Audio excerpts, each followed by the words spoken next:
Romantika dua remaja di mabuk cinta di uji zaman. Mentari sore Jakarta menyapa wajah Raka dan Anya. Keduanya bertemu secara tak sengaja di bawah Tugu Monas yang megah. Raka, mahasiswa arsitektur yang tampan dan penuh semangat, sedang mengerjakan sketsa. Anya, mahasiswi kedokteran yang cerdas dan anggun, asyik membaca buku. Tatapan mata mereka bertemu, dan sebuah percikan muncul di antara keduanya. Percakapan mengalir lancar, dari mimpi masa depan hingga kecintaan mereka pada kota Jakarta yang semarak. Mereka bertukar nomor telepon, janji untuk bertemu lagi terpatri di hati.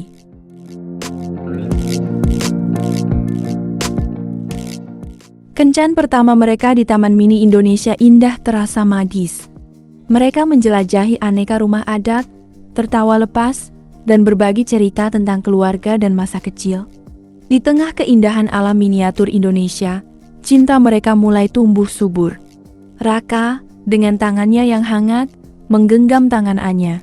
Anya, dengan senyumnya yang manis, membalas sentuhan Raka. Mereka berjanji untuk selalu bersama, melewati badai dan rintangan hidup. Kehidupan kampus yang sibuk tak menghalangi mereka untuk bertemu. Perjalanan dengan bus Transjakarta menjadi momen romantis tersendiri. Mereka berbagi cerita, bercanda, dan menikmati hiruk-pikuk kota Jakarta dari balik jendela bus. Liburan singkat ke Bandung menambah kemesraan mereka. Di antara keindahan alam dan kuliner Bandung, cinta mereka semakin dalam. Raka mengukir nama Anya di sebuah pohon pinus di Lembang sebagai simbol abadi cinta mereka.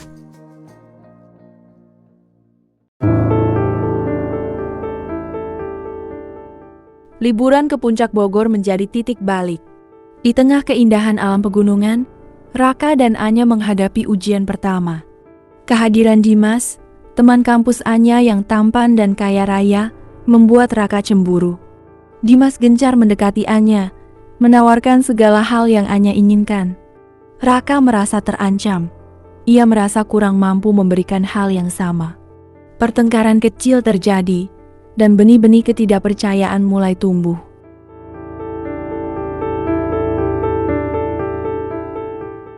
Dimas terus melancarkan aksinya. Ia memberikan Anya hadiah-hadiah mewah, mengajaknya ke tempat-tempat eksotis. Anya, yang terlena oleh perhatian Dimas, mulai ragu dengan hubungannya dengan Raka. Ia merasa Raka terlalu sederhana, terlalu biasa. Pertengkaran besar tak terhindarkan. Anya memilih untuk berpisah dengan Raka, meskipun hatinya masih menyimpan rasa cinta yang mendalam.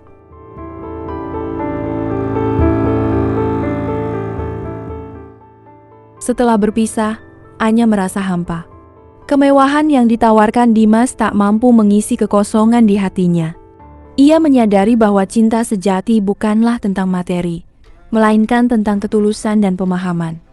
Anya menyesali keputusannya. Ia merindukan Raka dan kehangatan cintanya.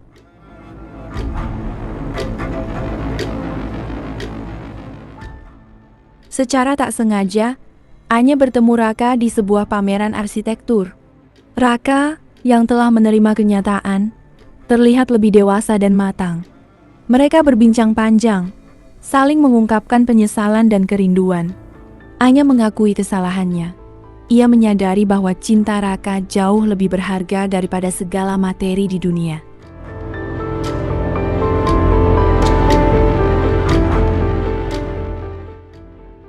Raka memaafkan Anya. Mereka kembali bersama dengan cinta yang lebih kuat dan dewasa. Mereka telah belajar dari kesalahan masa lalu dan kini lebih menghargai setiap momen bersama. Cinta mereka telah diuji dan telah terbukti mampu melewati segala rintangan. Di bawah langit Jakarta yang cerah, Raka dan Anya memulai babak baru dalam hidup mereka dengan cinta yang abadi.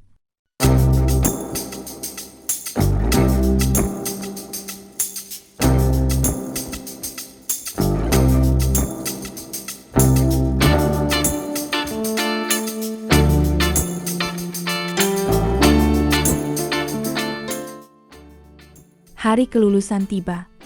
Suasana kampus dipenuhi haru biru. Raka dan Anya berdiri di depan gedung kampus, memeluk erat satu sama lain. Mata Anya berkaca-kaca. "Aku bakal kangen banget sama kamu," bisiknya, suaranya bergetar. Raka mengusap air mata Anya. "Aku juga sayang. Tapi ini bukan akhir kan? Kita cuma beda kota aja." "Iya." Anya mengangguk. "Aku akan selalu ingat janji kita." Mereka berpisah di depan gerbang kampus. Anya menuju stasiun untuk naik kereta ke Bandung. Sementara Raka menunggu taksi online menuju rumahnya.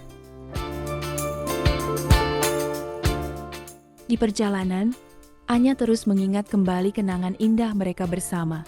Dari pertemuan di bawah Monas hingga petualangan di Bandung dan Puncak. Ia tersenyum simpul, menahan air mata yang kembali mengancam. Ia berjanji akan tetap menjaga cintanya, menunggu Raka kembali. Jarak memisahkan Raka dan Anya. Raka kembali ke Tulungagung, sedangkan Anya menetap di Bandung untuk memulai karirnya sebagai dokter. Mereka berkomunikasi melalui telepon dan video call, berbagi cerita tentang kehidupan masing-masing. Namun, jarak dan kesibukan masing-masing mulai menguji hubungan mereka. Rindu yang mendalam seringkali melanda hati mereka. Raka merasa kesepian tanpa Anya di sisinya, sedangkan Anya merasa rindu akan kehangatan pelukan Raka.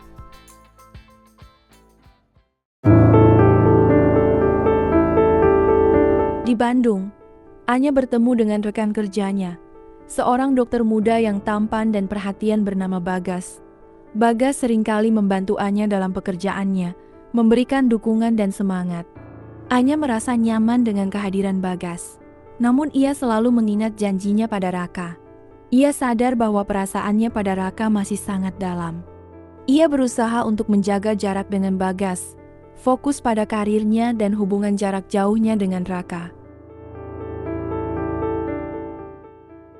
Raka memutuskan untuk mengunjungi Anya di Bandung. Namun, sebelumnya ia berencana untuk singgah di Yogyakarta untuk menemui Dimas, teman Anya yang dulu sempat menjadi saingan cintanya. Raka ingin meminta maaf atas kesalahpahaman di masa lalu dan memperbaiki hubungan mereka. Pertemuannya dengan Dimas di Yogyakarta memberikan Raka sebuah perspektif baru tentang persaingan dan persahabatan. Ia menyadari bahwa persaingan tidak selalu harus dipenuhi dengan kebencian dan permusuhan.